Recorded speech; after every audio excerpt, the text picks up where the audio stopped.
famille. Dis aux petites sœurs de grandir, si elles ont le cœur fragile, dis-leur qu'on est fiers, sensibles, beauté africaine, tranquille.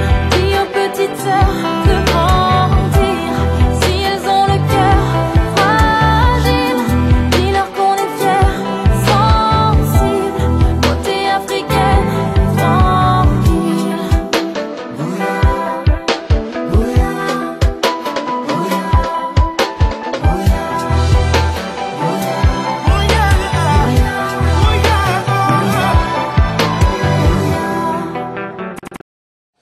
asalaamaaleykum chers internautes de Sunu Média ñu ñëw di leen présenter seen première émission de Suñu Beauté ñëw si butigu Dabis Création pour laaj ko nan lay dundee safar bi.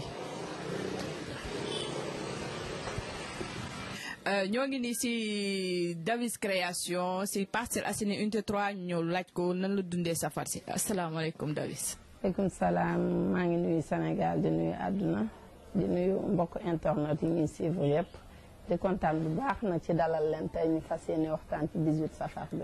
Dabis yow nan nga dundee safar bi ndax clients yi ñu ngi ñëw comme d'habitude wala à cause du Covid clientèle bi wàññeeku na. waaw safar gi moom ni ñu ko dundee mooy ni ñu ko daan dundee rek préparé nañ suñu collection yu baax ñaw yére yu baax tamit teg di xaar clientèle yi ñu ngi sant yàlla nag mais ku ne xam na ne Covid bi moom du tailleur yi rek la laal monde entier la laal. dëgg la ñu ngi liggéey def nañ li ñuy war a def yëpp mais tamit clients yi ni mu daan ñëwee comme heure bi daaw moom da nga daan nekk ci activité yu mag a mag a mag mais ren moom wàññeeku na trop mais nag dañ koy sante yàlla te xam ne yàlla moom lu ko neex rek lay def ku sante yàlla rek di ñaan yàlla yàlla jëlee ko fi balaa yàgg. dëgg la Dabis léegi ñu la doon laaj ren lan moo génn si safar bi si màggal bi lan moo génn ban tissu moo gën nekk à la mode. waaw ren moom tendance bi brodé la ren tendance bi brodé la brodé coton brodé Autriche gars yi tamit ñu ngi ci ñawlu bëgg nañ ko daal clientèle yi bëgg nañ ko ñu ngi ciy def ay robe yu rafet di ci def ay grand boubou marinière anango ñun daal pare nañ moom ma ne ko pare nañ.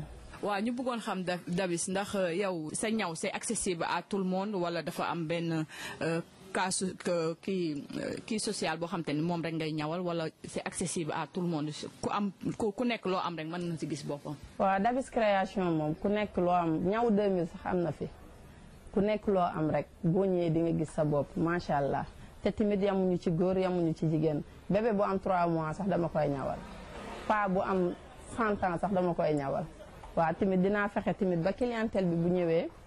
gis li ko fi satisfaire tamit ñu defal ko li mu bëgg daal moo tax bàyyiwuñ kenn dañuy ñawal góor dañuy ñawal jigéen dañuy ñawal xale dañuy ñawal mag. waaw kon ñoo ngi kontaan lool si ñëw dalal Dabis Création si safar bi ngeen amoon seen émission Suñu Beauté di jox kii Dabis mu tàggu. di kontaan bu baax nag ci dalal bi ma leen dalal di leen ñaanal yàlla tamit seen site bi yéen a xam fi ngeen bëgg mu àgg fa yàlla na ko fa yàlla àggale ci barki weeru safar bi xam nga.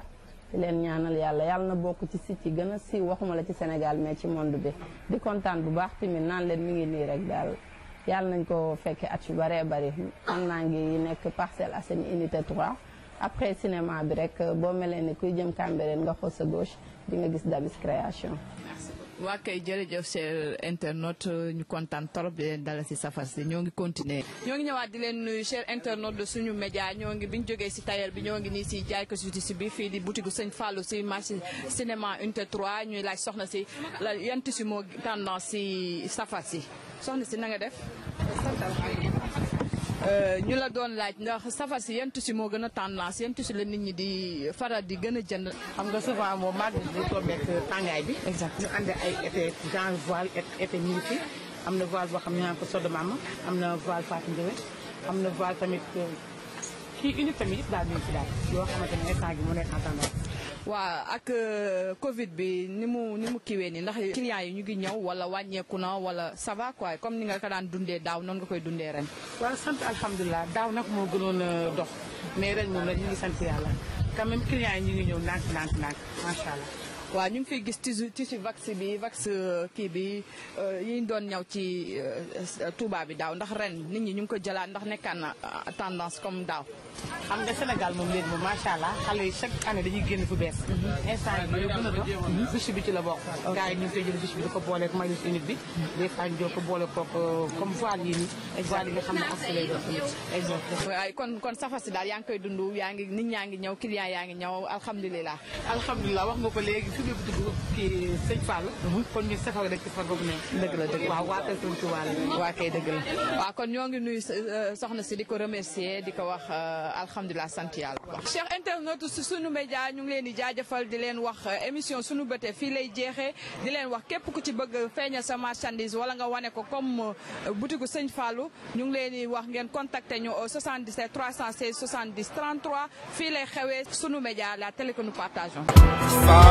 Petite sœur, le grand